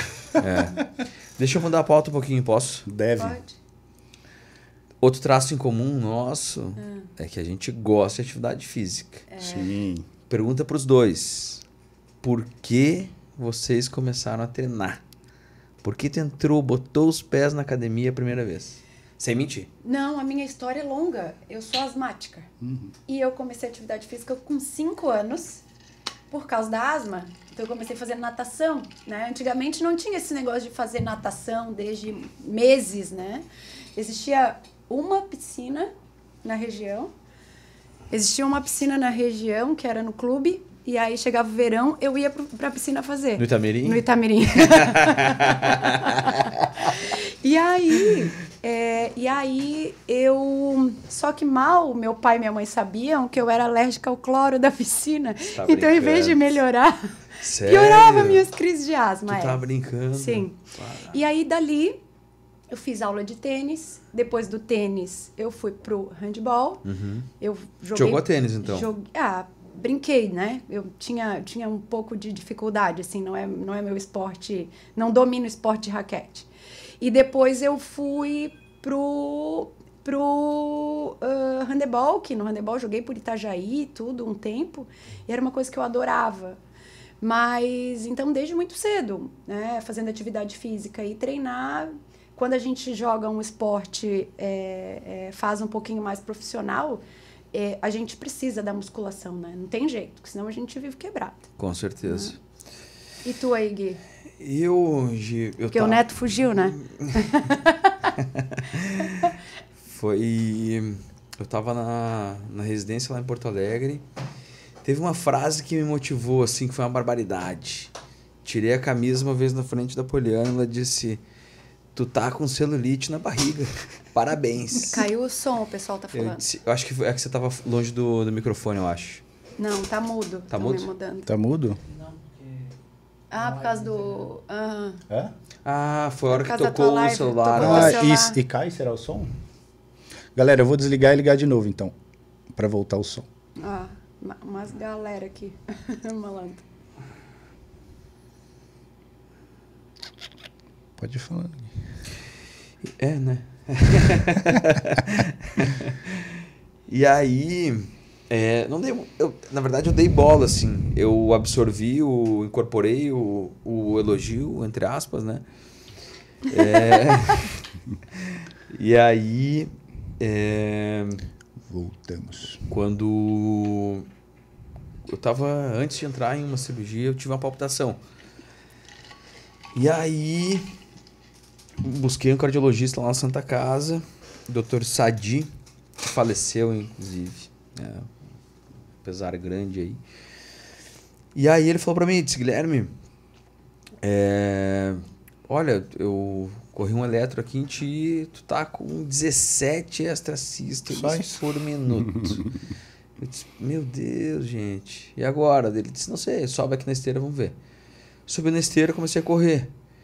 Ele disse, olha, tu extrasístole aqui no exercício, ela zera, não tem nenhuma. Tu faz atividade física? Eu sempre fui de praticar esporte. Tênis pra mim sempre foi uma paixão. Mas quando não podia jogar, tava correndo, enfim. Sempre tentava manter movimento, futebol e tal. E aí, depois disso, eu disse, não, eu preciso fazer. Só que na residência é um ritmo insano. Chega no hospital 4h30, 5 horas da manhã. Sai sem ter hora. Sim. Às vezes de madrugada. Às vezes passei dias sem chegar em casa. E aí, eu disse, não. O que eu preciso agora? Gestão de tempo. Tá? Foi o primeiro insight que eu tive. Eu disse, se eu preciso tirar 1 hora dessas 24 que eu tenho, eu vou tirar. Como que eu vou fazer? Que horas que eu vou fazer? Aí eu acho que me matriculei numa academia 24 horas lá em Porto Alegre, perto de casa. Eu disse, se tiver que acordar às 3 da manhã pra ir nesse negócio, eu vou? Vou. Certo? Vou acordar? E aí foi o start. Isso foi lá, antes do boom, assim, de fit, tudo. Foi lá em, acho que 2013, eu acho. E aí foi. E aí, assim, ó... tem uma frase que eu gosto bastante, que é repetida e reproduzida sempre.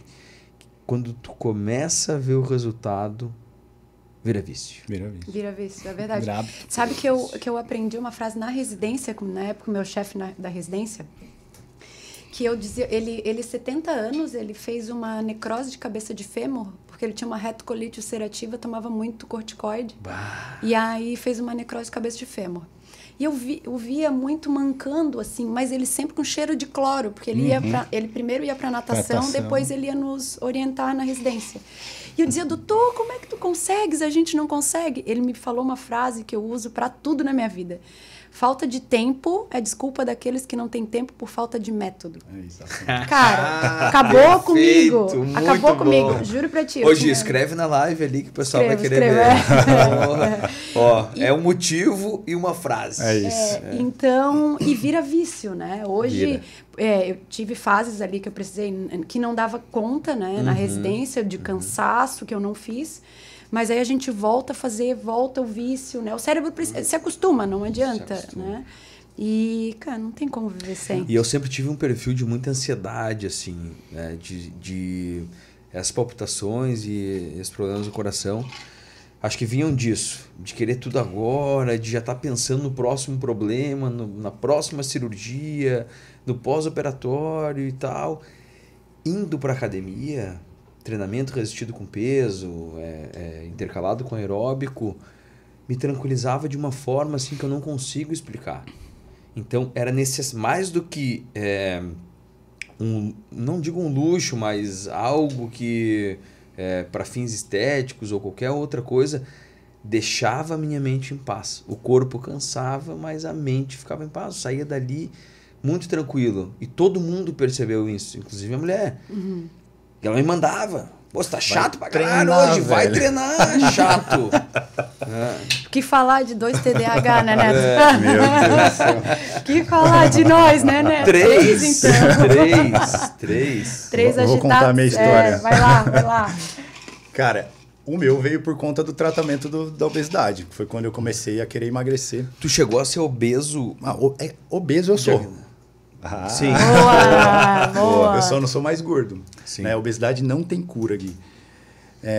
Mas aí, na época, foi o seguinte. Eu comecei a fazer uma especialização de medicina do esporte. Imagina 150 quilos chegando numa turma de medicina do esporte e a galera toda maromba. Então, tipo, imagina a cena. Só que foi muito bom isso, porque eu comecei a conviver com essa galera e como era um pessoal muito gente boa, eles me incentivavam. Cara, tu tem que treinar, vai fazer atividade física. Isso lá em São Paulo? Isso lá em São Paulo. E aí eu comecei a treinar. Só que esses dias até fiz um depoimento que eu fui numa academia. Eu fui na academia do meu prédio, aí tinha um rapazinho que estava treinando ali. E você via que ele estava treinando ali porque ele tinha vergonha de ir para academia. Então, quando eu cheguei, ele se incomodou e foi embora. E aí eu fiz um depoimento, porque foi exatamente isso que aconteceu comigo. Eu entrei na primeira vez na academia, eu me senti um lixo, velho. Aham. E aí eu lembro de uma frase que me falaram assim, academia são 2 tipos de pessoas, as que não precisam e as que não têm jeito. Putz. E eu falei assim, não, eu vou ter jeito. Que é ridículo, né? Sim. E aquilo ali me fazia mal. E aí eu, cara, foi. Até que eu comecei a perceber que começou a me fazer bem. Só que aí veio a história do continuar, que talvez seja o maior problema da atividade física. E aí eu escutei uma vez uma coisa que eu sempre falo no Instagram, que eu acho que é legal, que é a regra dos 5 minutos. Se tu coloca na tua cabeça que tu tem que ir pra academia treinar, teu cérebro vai pensar assim, puta, que saco, isso é dispendioso, vai gastar energia, é um porre. Mas se tu coloca na tua cabeça que você só tem que ficar 5 minutos na recepção, tu vai. E eu comecei a fazer isso. Eu saía de casa, eu pegava e falava, não, só vou ficar 5 minutos. E várias vezes eu fiz isso. De ir lá, ficar 5 minutos, virar as costas e ir embora, várias vezes. Mas o que acontece? Eu criei o hábito de ir, né? E aí, uma vez que eu tô lá, já que eu tô, eu faço. Tu chegava aí e ficava várias 5 vezes, minutos, várias vezes, mas várias vezes, não foi uma. Só que eu não deixava de ir. E malhar a língua, não malhavas? Não. Ir pra lá pra papear, né? Também, várias vezes. Ficar de papo só e não pegar peso nenhum. E aí, cara, foi virando aquela história, comportamento humano, e comportamento humano é treinável. Sim. E aí, conforme eu fui treinando depois eu fui treinando a me acostumar, até que chegou um momento que virou hábito. E aí, a continuidade foi muito fácil. Hoje, por exemplo, antes de vir pra cá, na correria eu fui treinar. Se eu não treino, no dia que eu não treino, eu fico maluco. Por quê? Porque já virou uma necessidade, igual escovar dente. Às vezes o pessoal fala assim, mas tu gosta de treinar? Não, mas eu preciso, então eu vou. Mas é uma paixão? Não, é uma necessidade. E a gente tem que se adaptar também, né? Porque eu sou uma que eu só funciono de manhã cedo. Eu não consigo fazer tudo o que eu tenho para fazer e à noite eu percebo que tu gostas mais de malhar à noite, né? Não é que eu gosto, é que é o horário que me dá. Tá, então, assim, ó, eu acordo pela manhã, minha rotina de atividade física, assim, eu acordo pela manhã, aí eu coloquei uma bicicleta em casa, então isso facilita eu fazer meu aeróbico. Então, eu acordo, faço meu aeróbico, depois eu tomo banho, tomo café, então eu já matei o aeróbico, paguei a conta do aeróbico. E aí eu trabalho o dia inteiro, e aí quando eu volto, tem a Mel.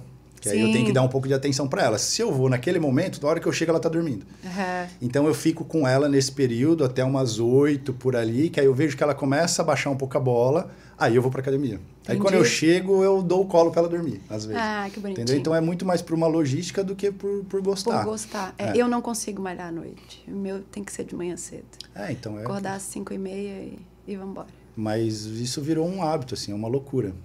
E é o tal do levanta a bunda gorda do sofá que eu falo. Virou um mantra. Virou mantra, né? Virou mantra. Não, virou pulseira, virou tudo. Sério? Sim. Não tem? Não tem. Ah, então tô. Boa. Eu falo que isso aqui não é pulseira, velho. Isso aqui é um gatilho. Quando você tá com preguiça, você olha e fala, puta, eu vou levantar a bunda gorda. Vambora, né? Cara, mas como a atividade física, ela muda a vida da gente, né? Muda. É algo que quem tá ouvindo a gente, você vai descobrir em algum momento da tua vida. Eu puxei isso justamente pra gente analisar os motivos, e são os mais diversos motivos, né? Pode ser estético, pode não ser estético. Comece. Aquele início é difícil, mas saiba que ninguém... Você vai pra academia, você tá com vergonha. Eu também já fiquei com vergonha. Já fiquei com vergonha de erguer peso de 3, de 4 quilos. Ninguém tá dando bola pra ti lá dentro. Tu olha pro cara do lado, o cara não tá nem aí pra ti, velho. Ele não tá nem aí. Faz teu treino, tranquilo. Vocês são não homens, fica né? se preocupando. Vocês são homens, lembrem disso. Nós estamos falando do universo masculino. Eu fui, cara, assim, ó, a gente com certeza tem história engraçada pra contar da academia. Você vai contar a tua, a Gil vai contar a tua. Uma vez fiquei preso no supino. Fiquei. Não, pesava 63. Depois dessa época de gordo, eu cheguei, essa época, a sobrepeso. Claro que o MC naquela época ainda valia pra mim, porque não tinha massa magra, né? Eu tinha MC de 27, 28, eu acho, sobrepeso, quase chegando na obesidade. E aí, eu era um falso magro naquela época. E aí eu botei na minha cabeça, não, eu tenho que fazer 1 hora de aeróbico todo dia. 1 hora de aeróbico todo dia. Comendo tudo errado, mas 1 hora de aeróbico todo dia. O que aconteceu? Virei um palito. cheguei a 65 quilos. Eu disse, não, agora eu vou pra academia. Vamos lá. Eu vou pôr o shape. E aí eu lembro certinho. Eu sempre tentava fazer o supino com o peso do cara que tava antes. Eu disse, não, se ele tá fazendo, eu vou fazer esse negócio. Né? Deitava e pai, uma vez foi 8, pum, travou. Travou embaixo aqui. Eu disse, e agora? O que fica menos feio? Jogar o pezinho pro lado. Vai. Não, eu era até um animal que eu colocava nas presilhas das amigas. Não tinha escapatória. Não tinha escapatória. Eu pensava só o seguinte: dói mais no pescoço ou eu descer pra barriga ou pro tórax esse negócio? Né? E eu não vou me esquecer, tinha um guri fazendo tríceps corda, dele olhou, ele se aproximou, segurou o peso, veio por trás, segurou o peso, colocou, não falou nada. Foi gente boa. Nada, gente fina. Botou o peso de volta. E eu fiquei com vergonha dele, cara, que eu não podia mais ver o cara na academia. Gui, então eu não posso aproveitar o momento para dar a dica pra galera. Não vou deixar passar. Vai. Não é da minha área, que é muito mais do profissional de educação física.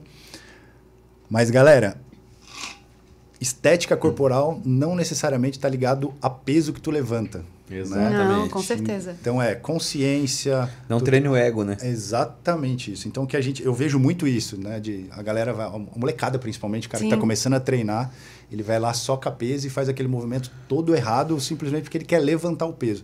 O powerlift é o cara que levanta o peso. O cara que quer estética corporal, ele não tem... Lógico que o peso é importante dentro dos parâmetros que tu tem ali de variabilidade do treino, mas não se matem, né? Porque eu vejo muito assim, lesão de ombro, manguito, porque o cara faz treino tudo errado e só quer saber de socar peso e não pensa em amplitude, não pensa em vários outros aspectos. Então, não é peso. Apesar do ego masculino a gente gostar de colocar um pezinho, porque uau, né? Quando a Poliana ia comigo, cara, meu Deus, era um terror. Porque daí eu queria me mostrar, né? E não conseguia. Mas entre nós mulheres não é muito diferente disso, né? Mas a gente ainda compete.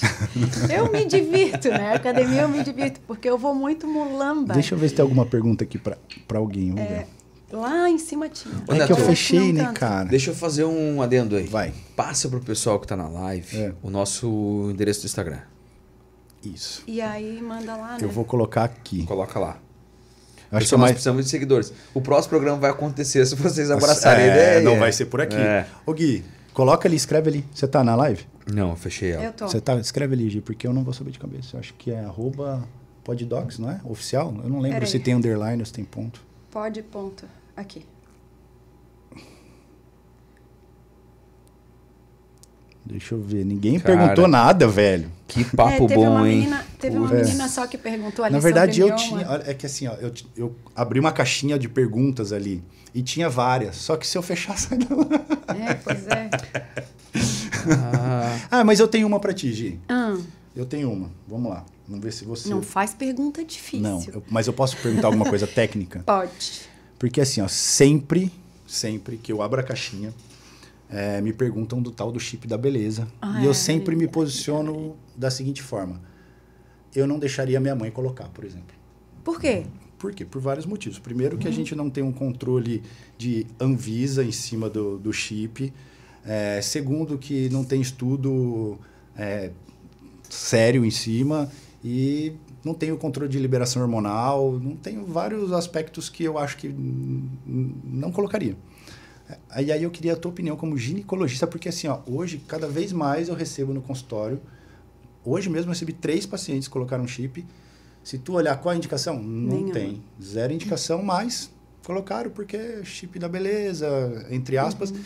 E eu também o que eu vejo muito é a galera que põe e aí chega lá pra arrumar merda porque tá cheio de colateral. Queda de cabelo, acne. Com certeza. E aí agora vamos tirar o chip, como é que tira? Tá. Então assim, tem peraí, galera, que eu vou virar pra Gi, porque essa é uma pergunta que vocês sempre me fazem. E às vezes eu acho que ela tem muito mais embasamento do que eu. Eu parto da seguinte opinião. O que o conselho que me rege fala? Conselho, né? O Conselho Regional de Medicina, o Conselho Federal de Medicina. Depois, vamos lá. A minha sociedade, Sociedade Brasileira de Ginecologia, Sociedade Brasileira de Endocrinologia. Esses aprovam? Não. Não aprovam. Então já começa daí. Tem uma outra diferença muito grande que é assim, o que é o chip da beleza? O que são os outros implantes hormonais que têm sido, né, que tem bastante gente utilizando. Existe um implante hormonal liberado, que se chama Implanon, né? Que é progesterona isolada e ele serve apenas como contracepção ou para tratamento, em algumas pacientes a gente usa para tratamento de sangramento uterino anormal. Ponto. De resto, nada é aprovado. Então, por quê? Justamente por tudo isso que tu falaste. Não tem liberação, não sei qual eles falam, quem coloca e quem estudou para desenvolver, diz que sabe a liberação diária da medicação. Se soubesse, a Anvisa já teria liberado. Né? Então, o chip da beleza é gestrinona com testosterona. Sim. Gestrinona ela é utilizada de longa data, há muito tempo, para tratamento de dor pélvica crônica / endometriose. Né? Isso, fato. Por que parou de ser utilizado a gestrinona? Justamente por causa dos efeitos colaterais. Então, como é que agora, numa mulher, eu vou bloquear completamente estrogênio e progesterona e vou introduzir testo? Boa coisa isso não vai dar, né? Ah, vai ganhar massa muscular? Vai ganhar massa muscular. Vai melhorar a dor, porque tem muita gente que, né, usa para isso. Uma coisa que eu sempre falo para os pacientes é o seguinte, geralmente as publicidades são feitas em cima daquilo que deu certo. Exatamente. Não vai falar o que deu errado. E o que deu errado cai no consultório. Exatamente Entendeu? isso. E aí, cara, é um samba do crioulo louco, assim, é um negócio E para tu regular todos os efeitos colaterais é um caos. É um caos. Porque assim, tu vê a parte estética, eu vejo a parte funcional, tu também vê a parte funcional, né? Mas eu vejo a parte funcional da ginecologia. Porque vem aquela mulher, mas eu nunca tive pelo. Eu falei, mas é lógico, a tua dosagem de testosterona era de mulher antes, né? E agora, e a gente não sabe. Aí tu me perguntas, né? Como retirar depois? Existe implante que é absorvível e inabsorvível. E eu já vi gente passando trabalho para retirar isso. Eu tô com uma paciente que ela colocou o implante, eu não sei se colocaram muito profundo, e já tentaram, acho que de 4 ou 5 cirurgias para tentar tirar e não acham. Eles veem o implante, só que eu acho que tá numa região tão delicada ali, não sei se é perto de inervação, não sei qual que é, que não conseguem tirar. E ela tá tipo... enlouquecida, né? Enlouquecidaça. E aí eu vou puxar para minha área, né? Para a área cirúrgica, assim. Como eu trabalho muito com endométrio, eu vejo muito cavidade endometrial, cara, não dá boa. Né? Não dá boa. Eu tenho visto cada vez mais, assim, espessamento, pólipo, mioma, porque tudo responde ao hormônio, né? Sim. E tá sendo usado de uma forma, assim, para todo mundo, indiscriminado. É aquilo que eu falo, assim, se tivesse um pouco mais de bom senso, talvez...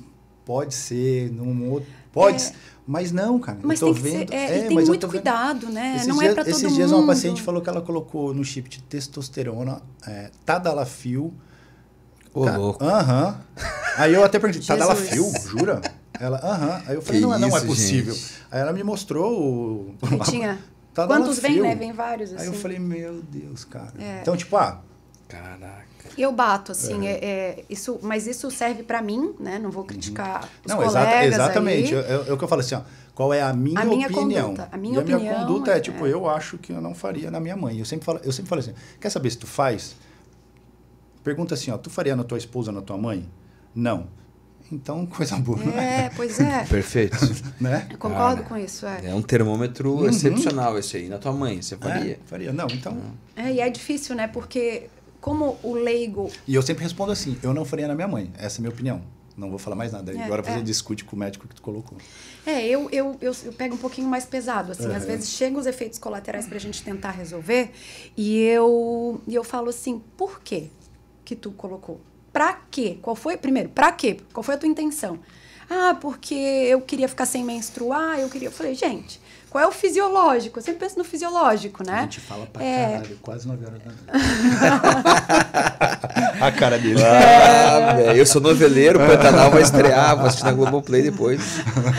O fisiológico é menstruar. Tudo bem, né? Vamos lá, endometriose está aí, é uma doença que uma das causas é a menstruação e a gente precisa diminuir sangramento ou até parar. Mas tem tantos outros jeitos. Sim. Controlados, liberados, com estudo, né? A gente não deixou de usar a gestrinona. A gente usa a gestrinona em casos específicos, inclusive em gel vaginal, né? Então, tem estudos bem feitos com o uso da gestrinona pura e exclusiva, uso vaginal, uso injetável, mas tem não um controle. chip, né? Comecei, Isso. cara, hoje não passa então. A partir de amanhã tu não passa mais. Exatamente, porque assim, começou a dar efeito colateral. Vai achar o chip. Puta, não acho. E agora? Como é que eu vou resolver? Né? Isso. Então, eu não colocaria na minha mãe. Essa é a minha opinião. Nem nas minhas irmãs. Bom, pessoal... Viu, galera? O que a gente pode esperar dos próximos podcasts? O que a gente vai oferecer pro pessoal? Pessoal, assim, ó... Nada foi ensaiado. Nada. Nós não tivemos nada. A gente se viu hoje. E aí? Vamos a gente tocar o pau. tentou montar uma reunião que eu e o Gui ficamos ali esperando não pelo aconteceu. Neto e o Neto deu um chá de sumiço. Foi. Hoje eu dei um chá de sumiço numa galera. Não tem roteiro. Não tem nada. Assim, ó, a gente tá se olhando e se Improviso, perguntando no improviso. Zero. Né? Eu tenho vários pacientes que são interessantes, eu atendo uma galera, a gente pode pensar em alguma coisa, Sim. mas a gente pode abrir também caixinha de sugestão Boa. de tema, né? Eu até pensei, tive uma ideia assim, porque a gente fala, né? Março amarelo, março roxo, março... Então, quem sabe, né? Um tema, uma vez por encontro, Sim, a gente pode falar, ser, né? E pode trazer ser. um Próxima data. especialista sobre isso. Vamos Acho colocar que pra fica galera. legal. 15 dias, né? Daqui 15 Mas dias. eu A acho gente vai que... fazer, o podcast serão de 15 em 15 dias. Dia 11 de abril. Segue lá o podcast que a próxima transmissão não é por aqui. Colocaram lá o endereço? Sim, coloquei. Tá. Colocou. Coloca nossos arrobas ali pro pessoal seguir. Sim. Já coloco. Pessoal, vai ser feito de acordo com vocês. Vocês disserem que não tá legal. Ô a gente Gui, não vai fazer. eu também tenho uma outra curiosidade pra ti. Pode dar, Ó, Lívia? caiu de novo o colágeno. Caiu o colágeno? de novo. Caiu. Vocês estão ouvindo? Tão Parece ouvindo? que caiu o som. Vai ficar salvo? Kelly, não vou deixar salvo, não. Mas acontece o seguinte, tá sendo filmado aqui e vai estar no nosso YouTube. Então, se tu olhar o meu history ali, vai ter tem o link do YouTube. Então, a gente vai disponibilizar o conteúdo completo lá no YouTube, tá? Ô Gui, vou te fazer uma pergunta de Covid. Mano. Boa. O Gui é cirurgião torácico. E tu deve ter visto muito problema depois de Covid, assim.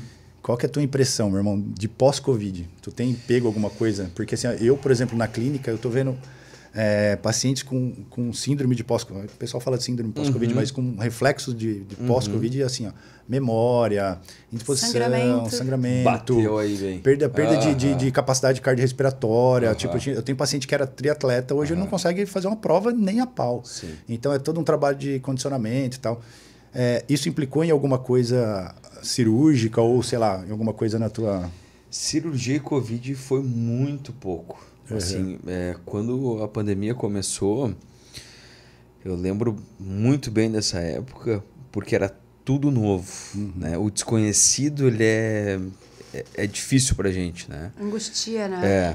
Eu lembro do primeiro paciente que a gente precisou de alguma intervenção cirúrgica ali em um dos hospitais da região, não vou citar nomes, e ele precisava ser drenado o tórax, porque ele fez, naquele momento, não por coincidência, uma das complicações cirúrgicas que a gente mais viu nesses pacientes COVID, que foi pneumotórax ou pneumomediastino espontâneo.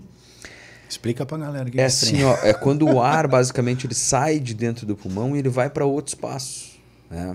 O mediastino é o espaço que fica entre o pulmão direito e o pulmão esquerdo, onde está o coração, né? E os outros vasos importantes ali.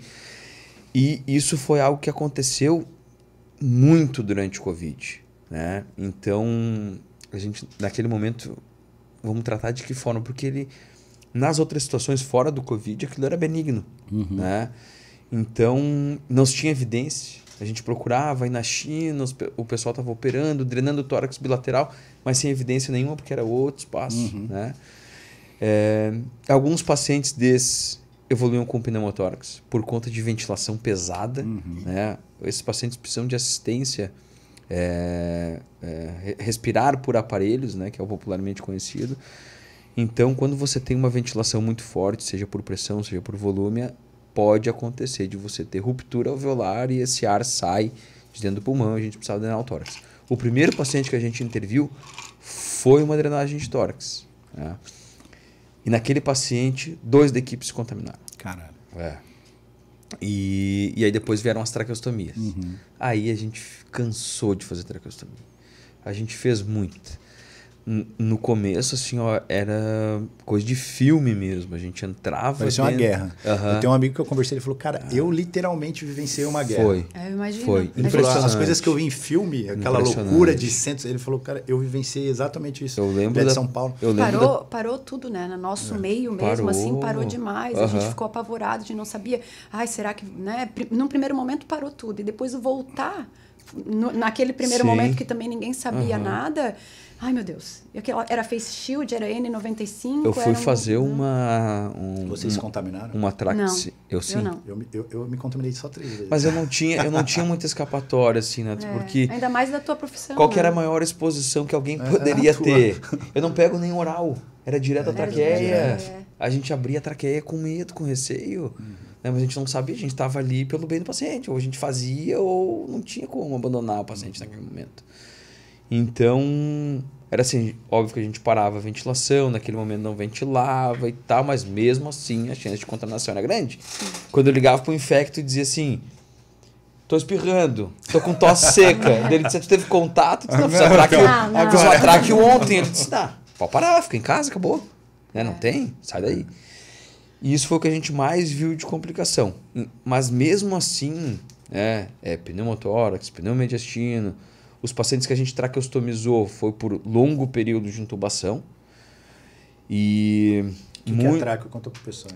A traqueostomia é quando a gente precisa trocar a via de ventilação. O paciente está sendo ventilado por um tubo orotraqueal, né? A gente tira o tubo da boca e a gente confecciona aqui uma outra entrada no pescoço, que é... Só um corte no pescoço. Um cortezinho no pescoço, que é melhor para o paciente ventilar, tem menos intercorrência aí do que um tubo passado por via oral.